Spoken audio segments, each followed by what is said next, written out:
રાજકોટ લોકસભા ઉમેદવાર પુરુષોત્તમ રૂપાલાએ અસ્મિતા ઉપર વિવાદાસ્પદ ટિપ્પણી કારણે આજે ક્ષત્રિય સમાજ છેલ્લા 1 મહિનાથી વિરોધ પ્રગટ કરી રહ્યા છે।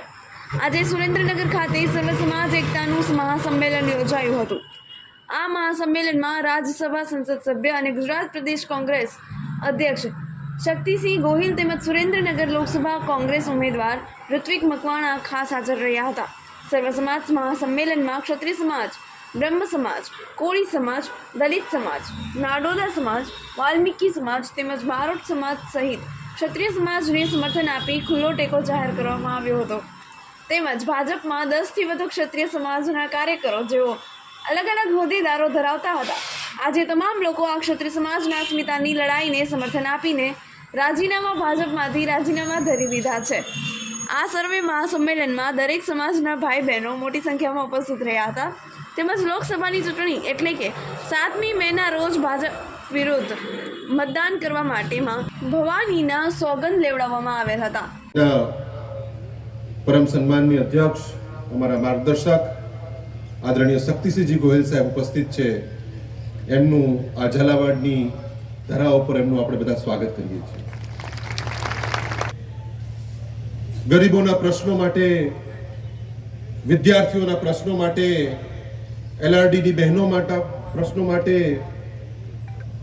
ખેડૂતોના પ્રશ્નો માટે જેણે અથાગ સંઘર્ષ કર્યો છે, આંદોલનો અને ધરણાઓ કર્યા છે, રોડની ફૂટપાથ ઉપર 90 કલાક અન્નજળનો ત્યાગ કરીને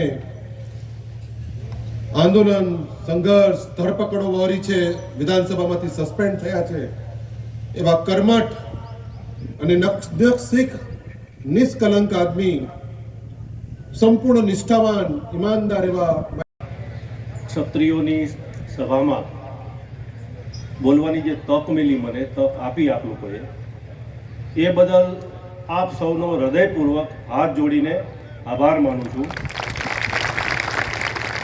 બ્રહ્મ સમાજે સહકાર આપવાનો જ ન હોય, બ્રહ્મ સમાજનો સહકાર હોય જ એટલા માટે હોય કે બ્રાહ્મણો જ્યારે ગુજરાતમાં આવ્યા, પાટણમાં સિદ્ધરાજ જયસિંહે યજ્ઞ કર્યો, ઔદિત્ય સહસ્ત્ર બ્રાહ્મણોને બોલાવ્યા, પછી એ લોકોને ગામે ગામ દાન આપ્યા કે ભાઈ આ જગ્યા તમે પર છે, અમારા સંતાનો, અમારી ભાવિ પેઢી આ બધું સમજે છે। પણ એક વસ્તુ મને દુખી હતી છે કે આવડી મોટી પાર્ટી એને એટલી ખબર ન પડી કે ખાલી ઉમેદવાર બદલવાની વાત હતી। જે ક્ષત્રિયોએ પોતાના રાજા રજવાડા દાનમાં આપી દીધા દેશને, એના માટે આટલું ન કરીએ કે દુઃખ લાગે છે ભાઈ। આજ કોઈ 2000 રૂપિયા દેતું નથી, માણસોએ જમીનને સોના આપી દીધા, દરબારોએ આખા સ્ટેટ આપી દીધા, અને તેમ છતાંય આમને આટલી વસ્તુ દેવામાં નાલચી લાગે? આટલો અહંકાર અને આ સિદ્ધાંતથી કામ કર્યું છે।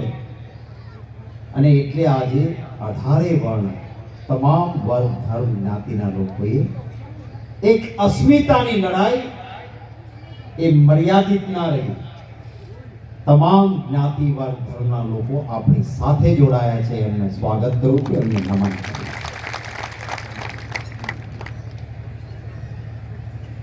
કેટલી દુરંદેશી હતી જેમણે આપણે ત્યાં વરરાજો પરણવા નથી જતો, વરરાજાની તલવાર જાય અને વેલ આવે, એ દીકરીને લઈને વેલ આવે, કન્યાને લઈને વેલ આવે, તો એ વેલનો ઉતારો કોઈ કોમવાદી બનીને કોઈ ક્ષત્રિયના ઘરે નહીં, બીજી જ્ઞાતિના ઘરે વેલનો ઉતારો। આપણા પૂર્વજોની દુરંદેશી હતી કે ક્ષત્રિય ક્યારેય કોમવાદી ન થવો જોઈએ, સિદ્ધાંતવાદી થવો જોઈએ। અને એટલા માટે જ ક્ષત્રિયનો દીકરો પરણવા બેસતો હોય તો એની વેલ આવી હોય તો ગામમાં ક્યારેક પાટીદારને ત્યાં એનો ઉતારો હોય, પટેલને ઘરે હોય, ક્યારેય કોળી ભાઈને ત્યાં હોય, ક્યારેય બ્રાહ્મણ ભાઈને ત્યાં હોય, ક્યારેય વણિક ભાઈને હોય, 18 વર્ણમાંથી કોઈને કોઈ એ વેલ ભાઈ બનતો હોય છે। અને ક્ષત્રિયના દીકરાનું મોસાળ તો દૂર હોય, પણ ગામમાં જેને ત્યાં વેલ ઉતારે થઈ હોય એ મોસાળ એ સાચું મોસાળ।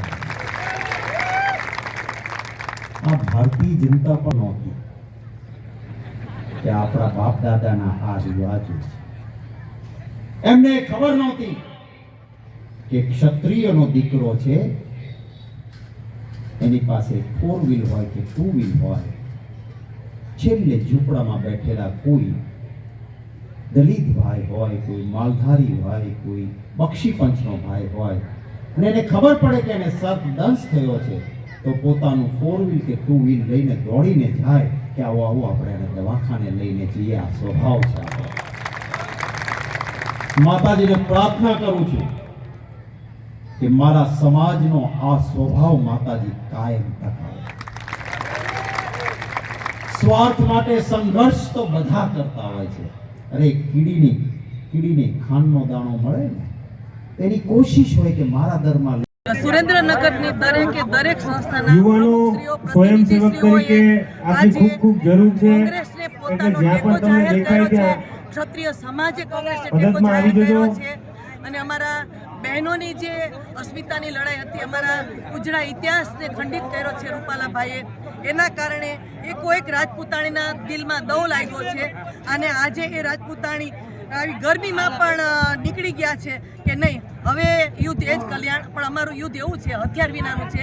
હવે મત પેટી ઉપર જ અમારું શસ્ત્ર છે અને અમે કોંગ્રેસને વિજયી બનાવવા માટે મરણિયા પ્રયાસ કરશું અને ભાજપને એની ભૂલનો પસ્તાવો નથી કર્યો તો હવે 26 સીટ ઉપર એની હાર થશે એટલે એને ખ્યાલ આવશે કે અમે રાજપૂત સમાજ સાથે જે બહુ નાનો વર્ગ ગણ્યો હતો પણ એની તાકાત અને એની ક્ષમતાની એનો નહોતો ખ્યાલ, એની હવે ખ્યાલ આવી જશે. મોદી સાહેબને બહુ રિક્વેસ્ટ કરી, અમારા રાજપૂતાણી બહેને બહુ ટપાલ લખી, આવેદનપત્ર આપ્યા, રેલી કાઢી અને રાજકોટમાં આટલી મોટી વિશાળ મેદનીમાં અમે અમારું આંદોલન ચલાવ્યું.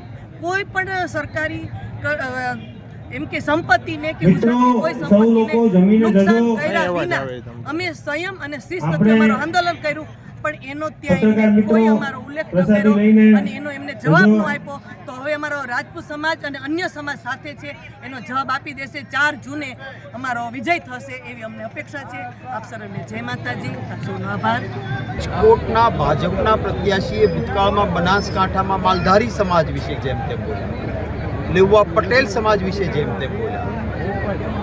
આ પ્રકારની પરિસ્થિતિની સામે કમસે કમ વડાપ્રધાન શ્રી આવ્યા ત્યારે અપેક્ષા કે એવો આ દેશની મા બેન દીકરીઓનું જે અપમાન થયું છે એના વિશે કમસે કમ 2 શબ્દો બોલે, પરંતુ એક શબ્દ નહીં બોલે અને હાસ્યાસ્પદ વાતો કરીને તમારી 2 ભેંસ હશે તો 1 ભેંસ કોંગ્રેસની સરકાર લઈ જશે. પ્રધાનમંત્રીને શું? સુરેન્દ્રનગરથી અમદાવાદ જાજો અને ચાય પીને પાછા આવજો. 1 રૂપિયાનો ખર્ચ તમારી મોટરને નહીં થાય, નહીં ડીઝલ, નહીં પેટ્રોલ. દુનિયાનો કોઈ વૈજ્ઞાનિક એવું નથી કહેતો કે આવું વાહન શોધાયું છે કે શોધી શકાય. સોલારવાળી ગાડી હોય તો પણ એની બેટરી, સોલારના કારણે જે પેનલ, એના ચાર્જીસ, એનું મેન્ટેનન્સ, ખર્ચો તો થાય. એ પણ નહીં કરવાનું. ભૂતકાળમાં જેમ કહ્યું હતું કે એવો ગેસ ને ઓઇલ મળ્યું છે કે મારો ગુજરાતી ચકલી ખોલશે તો હવે પેટ્રોલ નહીં, હવે પાણી નહીં, પેટ્રોલ ને ડીઝલ આવશે. ક્યાંય કોઈને આવ્યું નહીં, ઉલટાનું પાણી પણ મળતું નથી. એવી પરિસ્થિતિ થઈને ચકલી ખોલો તો માથે લખ્યું હોય BJP, બીજે જઈને પી, અહીંયા પાણી નથી. આ મુદ્દાઓની વાત કરવાના બદલે દેશના પ્રધાનમંત્રી લોકોની લાગણીઓને સહેજ પણ વાચા નથી, એનાથી આક્રોશ ઓર વધ્યો છે. આખરે લોકશાહીમાં જનતા જ હાર નથી. લોકો ઈચ્છે અને સત્તા મળે. ભાજપને અહંકાર કે 5 લાખથી બધી જીતીશું, આ અહંકારને કોઈ હું કે મારી પાર્ટીને દેશની અને ગુજરાતની જનતા તો સાહેબ ક્યાંક ને ક્યાંક